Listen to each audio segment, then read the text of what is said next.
एक गरीब लड़की की वजह से साहूकार को मिला सबक। एक गांव में एक साहूकार अपने परिवार के साथ रहता था। परिवार में उसकी पत्नी, बेटी और एक बेटा भी था। शानदार बंगला, नौकर चाकर, गाड़ियां और सब शानो शौकत का सामान भी उसके पास था। गरीब लोगों को बहुत ही ज्यादा सूद यानी ब्याज पर कर्जा देना उसका धंधा था। अक्सर लोग तंगी के दिनों में या किसी त्योहार या शादी ब्याह के मौके पर उस साहूकार से कर्जा लेते थे। जब फसल अच्छी होती थी तो थोड़ा थोड़ा करके उतारने लगते थे, लेकिन जिस वर्ष सूखा पड़ा तो कर्ज तो छोड़ो, गांव वाले सूद तक न दे सके। उस समय फायदा उठाकर साहूकार उनकी जमीनों पर कब्जा कर लेता था। इस धंधे में उसका बेटा भी उसकी मदद करता था। दोनों बाप बेटे हर समय किसी न किसी गरीब की जमीन हड़पने की योजना बनाते रहते थे। एक दिन शहर से एक व्यापारी आया और साहूकार से गांव में जमीन खरीदने की इच्छा बताई। साहूकार की खुशी का तो ठिकाना ही नहीं रहा। घर बैठे बिठाए जमीनों को ग्राहक मिल गया। ये सोचकर साहूकार ने उस व्यापारी को बहुत सी जमीनें दिखाई जो उसने कर्जे के बदले में गांव वालों से हथिया ली थी, लेकिन उस व्यापारी को कोई भी जमीन पसंद नहीं आई। गांव घूमते घूमते उस व्यापारी को एक जमीन का टुकड़ा पसंद आ गया। उसने साहूकार को उस जमीन के बारे में पूछा तो साहूकार सोच में डूब गया। असल में वह जमीन एक बिन माँ बाप की लड़की की थी जो वहाँ पर रहती थी। उस लड़की के माँ बाप ने साहूकार से 20,000 रुपए का कर्जा लिया था, मगर उसे चुकाने से पहले ही उनकी मृत्यु हो गई थी। बेसहारा लड़की की हालत देख गांव की पंचायत ने साहूकार से उस जमीन पर कब्जा ना करने को कहा। भला पंचायत की बात कैसे टाल सकता था साहूकार, इसलिए साहूकार ने उस जमीन पर कभी ध्यान नहीं दिया, मगर दिल में हमेशा उस जमीन पर कब्जा करने की बात सोचता रहता था। आज व्यापारी की इच्छा सुन उसका लालच बाहर आ गया था और उसने जमीन पर कब्जा करने का मन बना लिया था। कर्जे की सारी कागज लेकर वह उस लड़की के घर पहुंचा और कर्जा वापस करने की बात कही। जब लड़की ने अपनी दुर्दशा बताते हुए समय मांगा तो साहूकार ने कब्जा करने की धमकी दी। कब्जे की धमकी सुन वह लड़की पंचायत के मुखिया के पास गई और उसने सारी बात उसको बताई और दुहाई देने लगी कि ये जमीन ना ले। गांव में यह बात आग की तरह फैल गई। साहूकार बेसहारा लड़की के जमीन पर कब्जा करने वाला है, यह बात उड़ते उड़ते साहूकार की बेटी के कानों तक भी पहुंच गई। अपने पिता की लालच की बात सुन उसे बहुत दुख हुआ। उसने अपने पिताजी से इसके बारे में बात करने की कोशिश की, लेकिन साहूकार को तो सिर्फ अपनी जमीन से मतलब था और मुनाफा दिखाई दे रहा था। उसे बेसहारा लड़की की दुर्दशा या अपनी बेटी का निवेचन से कोई भी उसका लेना देना नहीं था। उस जमीन पर कब्जे का ऐलान कर दिया। साहूकार की बेटी ने भी जिद पकड़ ली कि उस लड़की की जमीन पर कब्जा न होने देगी, पर अपनी एक न चलती देख उसके दिमाग में एक योजना सूझी। अगले दिन सुबह सुबह वह बेसहारा लड़की और उसके साथ 2 लोग साहूकार के घर पहुंचे और कर्ज की 10,000 की किस्तें दे दी और साथ में यह कहा कि 3-4 महीनों में कर्ज के बाकी रुपए भी उन्हें मिल जाएंगे। रुपया देने के बाद रसीद ले वह सब वहां से चले गए। अब किस्त मिलने के कारण पंचायत ने भी कब्जा नहीं करने को साहूकार को बताया। बहुत परेशान था कि आखिर उस लड़की के पास इतना सारा रुपया आया तो आया कहां से। कल तक तो वह दाने दाने के लिए परेशान थी और आज 5 या 10,000 रुपए देकर कैसे चली गई। उसने गाँव वालों से भी पूछताछ की, लेकिन किसी भी को भी रुपए के मामले में नहीं पता था। कुछ दिनों बाद वह लड़की फिर से 2 गाँव वालों को साथ लेकर आई और कर्जे की बाकी रकम चुकाकर रसीद ले गई और सारे कागज भी अपने साथ ले गई। साहूकार परेशान हो गया। आखिर इस लड़की के पास इतना धन आया तो आया कहां से। इस तरह कुछ दिन बीत जाने के बाद एक दिन साहूकार को खबर मिली कि उस बेसहारा लड़की ने अपनी जमीन बेच दी।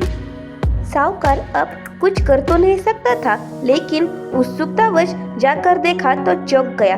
जमीन पर एक बोर्ड लगा था। उस बोर्ड पर जमीन के मालिक का नाम देख साहूकार की मानो सांसें ही रुक गई। मालिक के नाम के आगे देखा था उसकी अपनी बेटी और उस लड़की का नाम। वह दौड़ा हुआ घर आ गया और अपनी बेटी से पूछा, यह क्या तमाशा है। तब उसकी बेटी ने उसे बताया कि उस लड़की की मदद मैंने ही की थी ताकि उसकी जमीन आपके यानी साहूकार के कब्जे में ना आए। जमीन छूटने के बाद भी उस बेसहारा लड़की ने अपनी उदारता दिखाते हुए आधी जमीन मेरे नाम कर दी। बेटी ने समझाया कि आपने तो उस लड़की का आखिरी सहारा भी छीन लेना चाहा, मगर उस लड़की का आखिरी सहारा मैं नहीं छीनने दे सकती। लड़की का बड़प्पन तो देखो, उसने जमीन छुड़ा के भी बदले में अपनी आधी जमीन मुझे दे दी।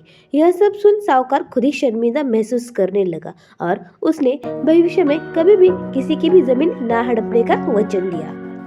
दोस्तों, अगर कहानियाँ पसंद आई तो कृपया लाइक और सब्सक्राइब जरूर करें। दोस्तों, आपको कभी डर लगा है? डर अंधेरे का, एहसास कोई अपने आसपास होने का? तो चलो चलते हैं आज की कहानी की ओर। रमेश और उसके घर वालों ने एक नया घर खरीदा था। वो सब बहुत खुश थे। वो सब नए घर में रहने को भी आ गए, लेकिन पता नहीं क्यों उनको ऐसा लगता था कि उनका घर कुछ शहर से कटा कटा है, अकेला सा घर है। आसपास में कोई भी नहीं था। पड़ोस वड़ोस के सभी प्लॉट्स खाली थे। सिर्फ उनका अकेले का एक ही मकान था वहाँ पे। वो मकान बहुत अच्छा था, बड़ा ही था, लेकिन पता नहीं क्यों जब से वो उस मकान में रहने को गए उनको कुछ अजीब सा ही लगता था। कभी ऐसा लगता था कि कोई साया उनके आसपास गुजर रहा है, कोई खिड़की से झांक रहा है। कभी तो शीशे में किसी की तस्वीरें दिखाई देती थी। एक आहट सी होती थी। रात को तो जैसे वो खंडर ही लगता था, एक खौफनाक खंडर जहाँ पे बहुत से साए रहते हो। पर कुछ दिन ऐसे ही चले गए। उन्होंने बहुत पैसे देकर वो घर जो खरीदा था, इसलिए उन्होंने उस तरफ कुछ ज्यादा ध्यान नहीं किया। कुछ दिन ऐसे ही बीत जाने के बाद एक दिन तो बहुत ही डरावने साए उनको दिखने लगे। वो सब बहुत घबरा गए। उस दिन तो उन साए ने उन पर हमला ही कर दिया था, जैसे वो देख रहे थे कि ये घर छोड़ते हैं कि नहीं, और अगर इन्होंने हमारा घर नहीं छोड़ा तो हम तो इन्हें मार ही डालेंगे। उन्होंने साए ने जैसे उन सब पर हमला किया, वो डर के मारे वहां से भाग निकले। भागते भागते भागते भागते वो एक तालाब तक पहुंचे। कैसे वैसे करके उस तालाब को उन्होंने तैरते हुए पार कर दिया, और जब वो तालाब के किनारे पर पहुंचे तब सुबह हो गई थी। भागते भागते जंगल भी लगा। उस जंगल में भी उन्हें साए ही साए दिखाई देने लगे।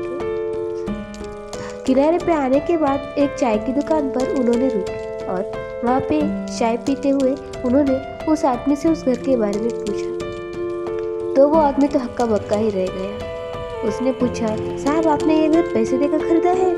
तब रमेश ने हाँ कहा। क्या हुआ भाई, क्या हुआ? उस चाय वाले ने कहा, साहब वो जंगल नहीं, पूरी शमशान भूमि है, और वो घर नहीं, भूतों का बसेरा है। बहुत बड़ी गलती कर दी साहब आपने वो घर पैसे देकर खरीद के। पैसे भी गए, लेकिन अच्छा है कम से कम आप सब लोगों की जान तो बच पाई। ये सब सुनते रमेश हक्का बक्का रह गए और अपने परिवार को गले लगाते, कम से कम हमारी जान तो बच गई, ये कहते हुए भगवान का शुक्रिया किया। और वहाँ से हमेशा हमेशा के लिए वो सब अपना सामान बांधकर निकल गए। इसलिए माँ को भगवान का दूसरा रूप कहते हैं। एक दिन राजू स्कूल से अपने घर आया और स्कूल से मिले हुए पेपर को अपनी माँ से देते हुए बोला कि माँ, मेरे सर ने मुझे एक कागज दिया है और कहा है कि इसे अपनी माँ को देना। बताओ माँ, आखिर इसमें क्या लिखा है, मुझे जानना है। तब पेपर को पढ़ते हुए माँ की आंखें रुक गई और तेज आवाज में पत्र पढ़ने हुए माँ बोली, आपका बेटा बहुत ही प्रतिभाशाली है। यह विद्यालय उसकी प्रतिभा के आगे बहुत छोटा है और उसे और बेहतर शिक्षा देने के लिए हमारे पास इतने काबिल शिक्षक नहीं है। इसलिए आप खुद पढ़ाए या हमारे स्कूल से भी अच्छे स्कूल में इसे पढ़ने को भेजे। ये सब सुनने के बाद राजू अपने आप पर गर्व करने लगा और माँ की देखरेख में ही पढ़ने लगा। लेकिन माँ की मृत्यु के कई सालों बाद तो राजू एक वैज्ञानिक बन गया और एक दिन अपने कमरे की सफाई करते हुए उसने अलमारी खोली। उसमें वो पत्र लिखा था। उसने वो पत्र खोलकर पढ़ने लगा। उसमें लिखा था कि आपका बेटा मानसिक रूप से बीमार है जिसकी वजह से उसकी आगे की पढ़ाई स्कूल में नहीं हो सकती, इसलिए उसे अब स्कूल से निकाला जा रहा है। इसे पढ़ते ही राजू भावुक हो गया और फिर अपनी डायरी में लिखना शुरू किया। राजू तो एक मानसिक रूप से बीमार बच्चा था, लेकिन उसकी माँ ने अपने बेटे को सबसे प्रतिभाशाली बना दिया। दोस्तों, जीवन में हम क्या है, कैसे है, यह महत्वपूर्ण नहीं है, लेकिन अगर आपके ऊपर आपकी माँ की ममता और प्यार हो तो मानसिक रूप से बीमार बच्चे का भी भविष्य और नियति बदल दी जा सकती है और बच्चा माँ के आंचल से दुनिया का सबसे होशियार बच्चा हो सकता है और एक महान व्यक्ति भी बन सकता है। यह कहानी थॉमस एडिसन के जीवन पर आधारित है। वीडियो देखने के लिए धन्यवाद। आशा है कि आपको आज की कहानी पसंद आई होगी, तो कृपया लाइक और सब्सक्राइब जरूर करें। बारिश होती ही है प्यार का मौसम। उफ, आज तो हद ही कर दी इसने। पता नहीं क्यों चली आती है, हमेशा बिन बुलाए और जाने का तो नाम ही नहीं लेती। रमेश चिढ़ते हुए घर में दाखिल हुआ। माँ ने पूछा, क्या हुआ बेटा, क्यों और किस पर भड़क रहा है इतना? रमेश ने जूते और सॉक्स उतारे और हाथ और मुंह पे पानी पोंछकर अंदर आया और माँ से कहा, और किसकी बात करूँगा, बारिश की बात कर रहा हूँ। आज तो सुबह सुबह ही शुरू हुई है और अभी तक बंद नहीं हुई। पूरा दिन भीग कर बैठा हूँ मैं। माँ उस पर हंसकर बोली, अरे ऐसा थोड़ी होता है, बारिश का आना या जाना किसके हाथों में नहीं। तुम बैठो, मैं तुम्हारे लिए गर्मा गर्म चाय बना कर लाती हूँ। रमेश टीवी देखते बैठ गया। माँ चाय बना कर लाई। दोनों ने मिलकर चाय पी और इधर उधर की बातें करने लगे।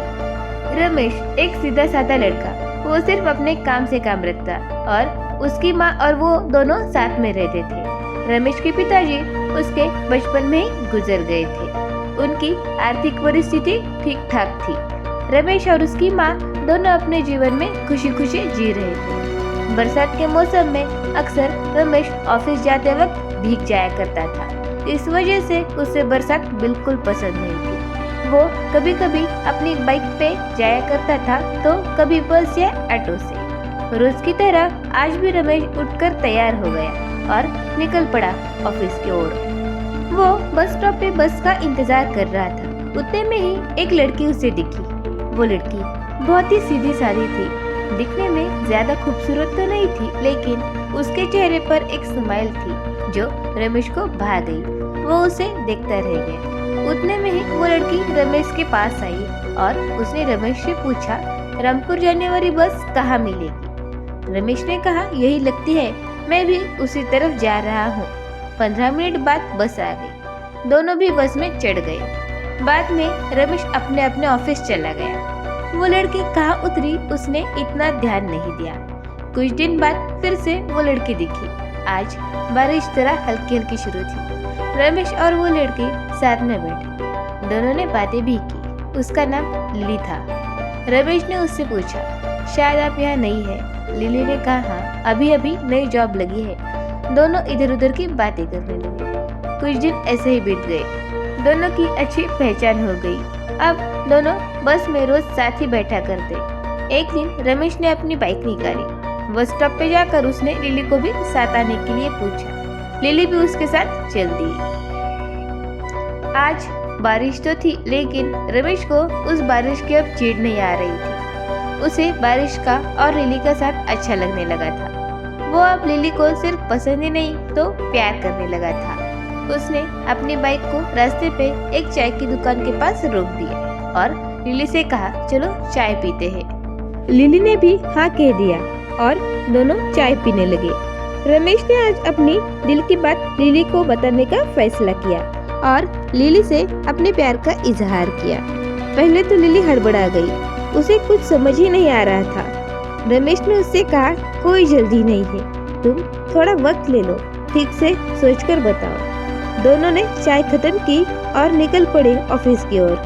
2-3 दिन बाद लिली ने रमेश को अपना जवाब दिया। उसे भी रमेश पसंद था। उसने रमेश को हाँ कहा और दोनों ने अपने घर पर यह बात बताने का फैसला किया। रमेश को अब बारिश से भी जैसे प्यार हो गया। अब छुट्टी के दिन दोनों मिलकर सुबह सुबह बाहर निकलते और खूब बारिश में भीगते और उसका मजा लेते। दोस्तों, बारिश को प्यार का मौसम कहते हैं, ये बात तो बिल्कुल सच है। दोस्तों, आपके साथ बारिश की वजह से कभी कुछ ऐसा हुआ है जो हमेशा आपकी यादों में बसा हो? तो कृपया कमेंट में ज़रूर बताएं। और अगर आपको हमारा चैनल और हमारी कहानियाँ पसंद आती है तो कृपया लाइक करके सब्सक्राइब ज़रूर करें और हमारी कहानियाँ सुनते रहें। Happy monsoon. धन्यवाद।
एक पारिवारिक और दिल को छू लेने वाली कहानी।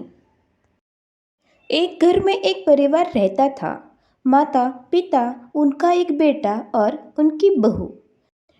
बेटे की अभी नई नई शादी हुई थी। एक दिन हॉल में पिता और उनका बेटा बैठे थे। पिताजी ने चाय मांगी। उतने में माँ ने उन दोनों को चाय और नाश्ता ला कर दिया। चाय पीते हुए पिताजी पेपर पढ़ रहे थे और बेटा मोबाइल में व्यस्त था। अचानक दोनों को किचन से कुछ कांच का बर्तन टूटने की आवाज़ आई। बेटा फिर से मोबाइल में व्यस्त हो गया, लेकिन उसके पिताजी चिढ़ गए और उन्होंने जोर से पूछा, क्या हुआ, क्या टूट गया? पास में बैठे बेटे ने उनसे कहा, क्या हुआ पिताजी, बर्तन ही तो टूटा है, क्यों इतना चिढ़ रहे हो? उस पर पिताजी ने कहा, अगर बर्तन टूटा है तो मुझे ही नया लाकर देना पड़ेगा, पता नहीं किसने तोड़ा होगा। बेटे ने कहा, जरूर माँ के हाथों से ही गिरा होगा। अगर आपकी बहू के हाथों से टूटता तो अब भी माँ अपनी बहू को डांट रही होती। उस पर पिताजी उठकर अंदर चले गए और उन्होंने माँ से पूछा, किसके हाथों से बर्तन टूटा? उस पर माँ ने कहा, मेरे हाथों से टूट गया। तो क्या हुआ, बर्तन ही तो है, आज नहीं तो कल टूटेगा ही। पिताजी बाहर चले गए और अंदर बहू ने अपनी सास को धन्यवाद कहा और कहा, आप हमेशा मेरी गलतियों को अनदेखा कर मुझे बचा लेती है। काश हर सास ऐसी होती और हर घर में ऐसे ही रिश्ते होते। दोस्तों, अगर आपको हमारा चैनल और हमारी कहानियाँ पसंद आती है तो कृपया लाइक ज़रूर करें और अपने सुझाव कमेंट में ज़रूर बताएं और हमारे चैनल को सब्सक्राइब करके हमें सपोर्ट करते रहें। धन्यवाद। माँ ने अपने बेटे को जन्मदिन की बधाई देने के लिए फोन किया, लेकिन आज रोहित का जन्मदिन था। उसकी माँ को कल रात को नींद ही नहीं आ रही थी। आज रोहित को जन्मदिन की बधाइयाँ जो देनी थी। जैसे ही रात के 12 बजे माँ ने रोहित को फोन किया और बधाई दी। उस पर रोहित ने थैंक यू तो कहा, लेकिन उसकी आवाज़ में जरा चिढ़ थी। माँ ने उससे बातें करने लगी, लेकिन रोहित एकदम से माँ पर चिढ़ गया और कहा कि माँ, मैं अभी दोस्तों के साथ हूँ, बाद में बात करते हैं, और उसने फ़ोन काट दिया। इस बात का रोहित की माँ को बहुत बुरा, लेकिन उन्होंने कुछ कहा नहीं। उनकी आंखों में आंसू आ गए। रोहित के पापा ने माँ से पूछा कि क्या हुआ। उस पर रोहित की माँ ने कुछ नहीं बताया और बात को टाल दिया। दूसरे दिन सुबह चाय नाश्ता होने के बाद रोहित के पापा ने रोहित को फोन किया और जन्मदिन की बधाइयाँ दी। रोहित ने पापा से बात की और कहा कि कल रात मैं दोस्तों के साथ था, इस वजह से माँ से ठीक से बात नहीं हो पाई। रोहित के पापा सभी बात समझ गए। उन्होंने कहा कि तुम्हारी माँ तो ऐसी ही है, उसे कुछ समझ में ही नहीं आता। तुम बड़े हो गए, अपनी माँ से ज्यादा अब तुम्हें अपने दोस्तों की नजदीक हो। वो बेचारी तो कल शाम से ही बड़बड़ा रही थी कि शायद रोहित यहाँ हमारे साथ होता तो हम ऐसा करते वैसा करते। पिछले 4 सालों से तुम अपना जन्मदिन दोस्तों के साथ मना रही हो, लेकिन पिछले 20 सालों से तुम्हें जिसने पाल पोस कर बड़ा किया, उस माँ की तुम्हें एक बार भी याद नहीं आई। तुम्हारे पहले जन्मदिन पर तो तुम्हारी माँ ने खुद अपने हाथों से पूरा घर सजाया था, मानो कोई बड़ा त्योहार हो। लेकिन तब तुम छोटे थे और तुम्हें दोस्त भी तो नहीं थे। वैसे मैं भी ये सारी बातें करके तुम्हारा वक्त बर्बाद कर रहा हूँ। ऐसा कहकर रोहित के पिताजी ने फोन काट दिया। रोहित को बहुत बुरा लगा। उसने फोन करके अपनी माँ से बहुत देर तक बातें की और अगले साल से हर अपना जन्मदिन अपने माता पिता के साथ मनाने का फैसला किया। दोस्तों, जिंदगी में माता पिता से बढ़कर कोई नहीं है। आज हम जो भी हैं सिर्फ अपने माता पिता की वजह से ही हैं। उन्हें कभी भी दुखी ना करें। आशा है दोस्तों कि आपको हमारी कहानियाँ पसंद आती होगी, तो कृपया लाइक जरूर करें और हमारी कहानियाँ सुन के हमें सब्सक्राइब ना करके भी हमें दुखी ना करें, तो कृपया सब्सक्राइब जरूर करें। धन्यवाद दोस्तों। अनोखा मुकदमा, जज साहब भी चौंक गए ऐसा केस देखकर। मैं ओमकार। आज मुझे जज साहब की मुलाकात लेनी थी। सभी तैयारियां हो चुकी थी, बस इंतजार था उनके आने का। जज साहब आने के बाद उनका चाय नाश्ता हुआ और हमने उनकी मुलाकात शुरू की।